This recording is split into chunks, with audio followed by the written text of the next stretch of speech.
y'all, so I've sent some new products from the brand Varnail and we are going to take a look at them, but starting off with these very unique tips. The tips we have here are considered a 3XL stiletto, but as you can see from the box, there are lines here. And so what these lines represent is where you can cut and shape these nails to get different shapes and lengths.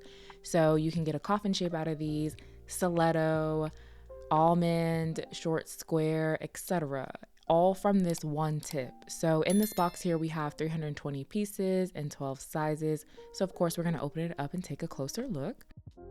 So the tips actually have a matte surface, but when you look a little bit closer, you'll be able to see those lines. And these are basically guides. So let's say you're looking at these and you're like, I don't want no extra long stiletto. But what I do want is a medium almond. You can cut these down and get just that, and it's going to basically guide you. We'll be doing that in just a few moments, but also turning these tips to the side, you can see that they don't really have a super high apex, so they're not considered like extra sculpted where you would need a lot of glue to apply these to your natural nails. So that's just a quick little overview. We're actually going to place them on so you can get a better idea of how these work. So anytime I am testing out some new extensions, I always size them first on my thumb because my thumb is curved and wide.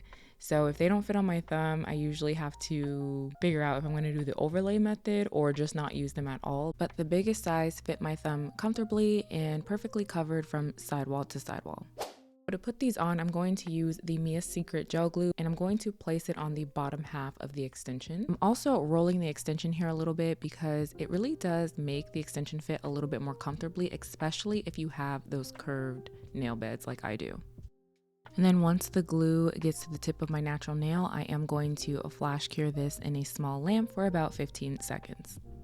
Once you have the extensions on, you are going to have a 3XL stiletto. Now, if you are one of the girlies who can function with the 3XL, you can leave them as is. But if you look at this and you're like, this is an absolute no for me, that's fine because you have 7 options on what you can get out of this tip.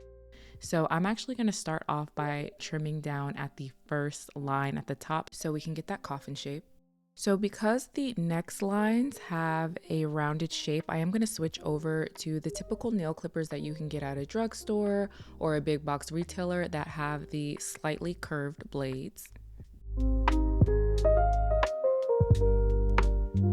So you'll see here when you cut them, they are kind of sharp on the edges, so you do need to shape them just a little bit. So I'm going to take my 80/80 grit file and do just a tad bit of shaping and filing.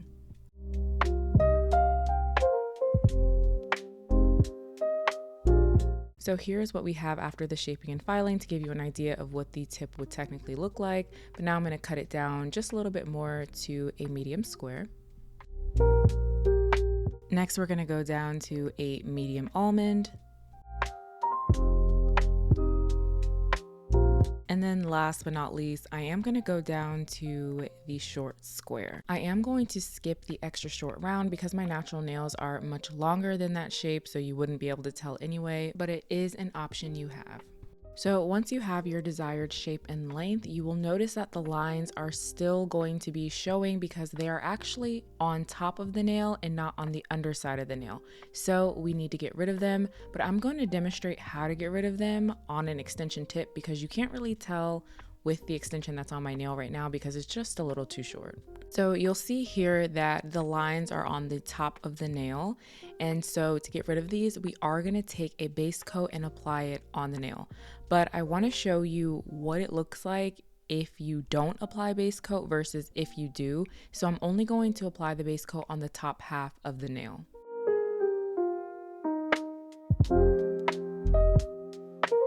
After curing, you can see here that the bottom half of the nail that has no base coat definitely still has those lines showing. And then at the top where the base coat is applied, the nails are completely free of lines. Next, I'm taking a milky white polish and I'm applying it on top of the extension. And after curing, you can definitely tell the difference between the part of the extension that has the base coat and the one that doesn't, because you can still see those lines underneath the gel color. So it's very, very, very, very important if you're going to use these tips that you do apply a base coat. Before we move on, I always get questions that ask, how does an extension tip soak off? So that's what I'm going to do in this video. I'm just going to do my normal process to see how things go when it's time to remove these tips. All I'm doing is taking a cotton ball and getting it soaked in acetone, and then I'm going to let it sit for 20 minutes. And then once the 20 minutes were up, I will say these were not difficult to get off at all. It felt like any other extension that I have used.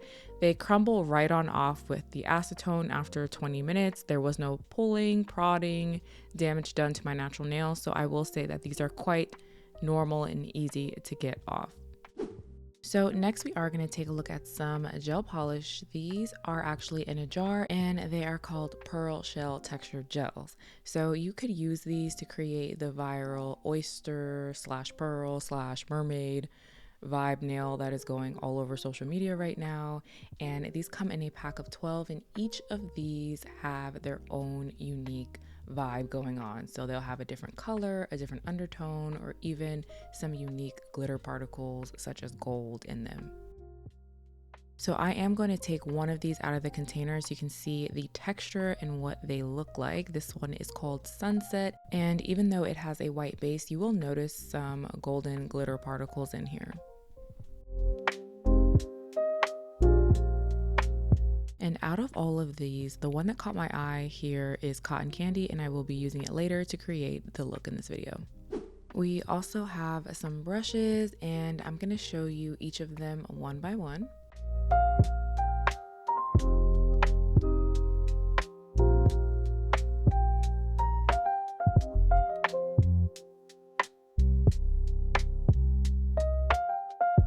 Now let's move on to the nail art.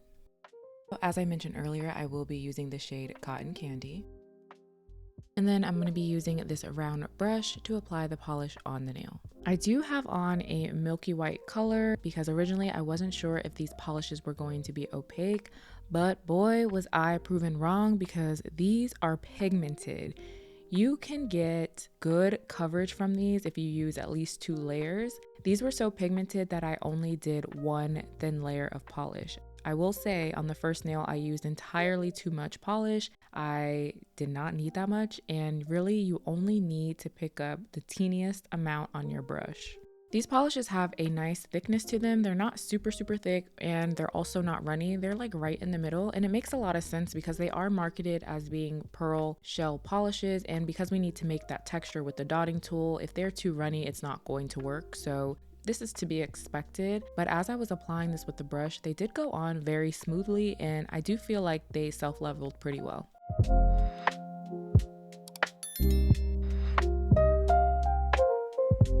We are not going to cure because we still need to make that pearl shell texture. So to do that, I'm going to be taking this dotting tool here, which has different sizes, but I'm going to use this size here. And I'm just going to move the tool in circular motions up and down the nail to create the pearl texture.